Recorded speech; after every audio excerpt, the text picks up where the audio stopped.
Hey everybody, it's me, Audio Bible Lady. We are continuing on in the book of Exodus. If you noticed yesterday, we kind of skipped over and there were no recordings, and some days there'll be a lot of recordings. If you go to the channel, A Journey Through the Word, on YouTube, you can access all the readings from beginning to end and the ones that I do outside of this page. Which is amazing. Facebook page, by the way, if you're not into following on YouTube and you have a Facebook account, follow us on Facebook, A Journey Through the Word. I have a few days coming up in July that there won't be any messages just because we have some stuff going on. I haven't done any videos lately because I'm having some issues here with some swelling in under my eye and everything, and so I just find it would be a distraction. All right, chapter 17. At the Lord's command, the whole community of Israel left the wilderness of Sin and moved from place to place. Eventually, they camped at Rephidim, but there was no water there for the people to drink. So once more, the people complained against Moses. "Give us water to drink," they demanded.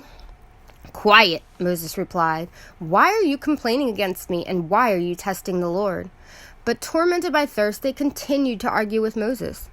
"Why did you bring us out of Egypt? Are you trying to kill us, our children, and our livestock with thirst?"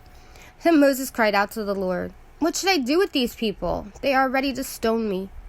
The Lord said to Moses, "Walk out in front of the people. Take your staff, the one you used when you struck the water of the Nile, and some of the elders of Israel to join you. I will stand before you on the rock at Mount Sinai. Strike the rock, and water will come gushing out. Then the people will be able to drink." So Moses struck the rock as he was told, and water gushed out as the elders looked on. Moses named the place Massah, which means test, and Meribah, which means arguing, because the people of Israel argued with Moses and tested the Lord by saying, "Is the Lord here with us or not?" While the people of Israel were still at Rephidim, the warriors of Amalek attacked them. Moses commanded Joshua, "Choose some men to go out and fight the army of Amalek for us. Tomorrow I'll stand up on top of the hill, holding the staff of God in my hand." So Joshua did what Moses had commanded and fought the army of Amalek. Meanwhile, Moses, Aaron, and Hur climbed up to the top of a nearby hill. As long as Moses held up the staff in his hand, the Israelites had the advantage. But whenever he dropped his hand, the Amalekites gained the advantage. Moses' arms soon became tired. He could no longer hold them up, so Aaron and Hur found a stone for him to sit on. Then they stood on each side of Moses, holding up his hands, so his hands held steady until sunset. As a result, Joshua overwhelmed the army of Amalek in battle. A lot of tongue twisters here. After the victory, the Lord instructed Moses, "Write this down on a scroll as a permanent reminder and read it aloud to Joshua. I will erase the memory of Amalek from under heaven." Moses built an altar there and named it Yahweh Nissi, which means "the Lord is my banner." He said, "They have raised their fists against the Lord's throne, so now the Lord will be at war with Amalek, generation after generation." Chapter 18. Moses' father-in-law Jethro, the priest of Midian, heard about everything God had done for Moses and his people, the Israelites. He heard especially about how the Lord had rescued them from Egypt. Earlier, Moses had sent his wife, Zipporah, and his 2 sons back to Jethro, who had taken them in.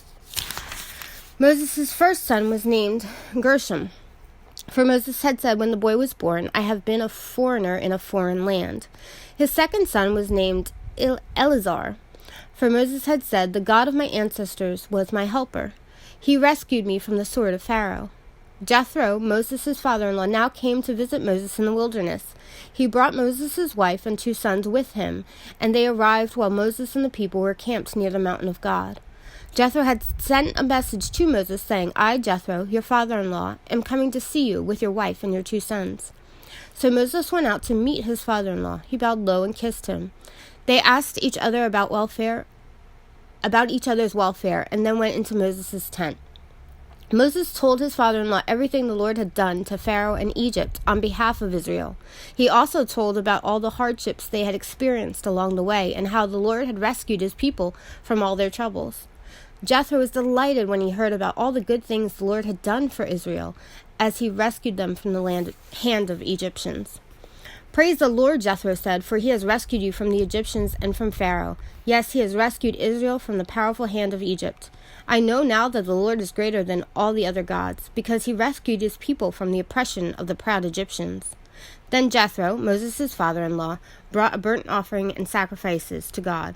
Aaron and all the elders of Israel came out and joined him in a sacrificial meal in God's presence. The next day, Moses took his seat to hear the people's disputes against each other. They waited before him from morning till evening. When Moses' father-in-law saw all this Moses was doing for the people, he asked, "What are you really accomplishing here? Why are you trying to do all this alone, while everyone stands around you from morning till evening?"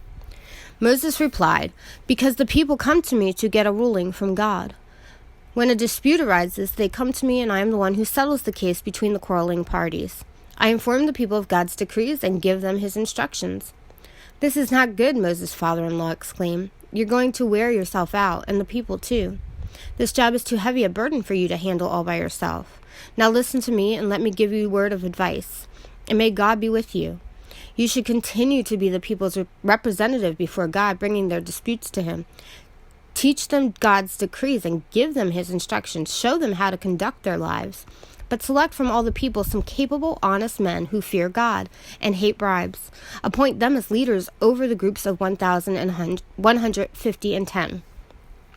They should always be available to solve the people's common disputes, but have them bring the major cases to you. Let the leaders decide the smaller matters themselves. They will help you carry the load, making the task easier for you. If you follow this advice, and if God commands you to do so, then you will be able to endure the pressures, and all these people will go home in peace."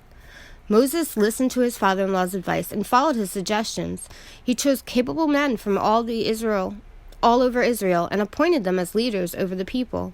He put them in charge of groups of 1,150 and 10. These men were always available to solve the people's common disputes. They brought the major cases to Moses, but they took care of the smaller matters themselves. Soon after this, Moses said goodbye to his father-in-law, who returned to his own land. And that wraps up today's reading. Love you guys.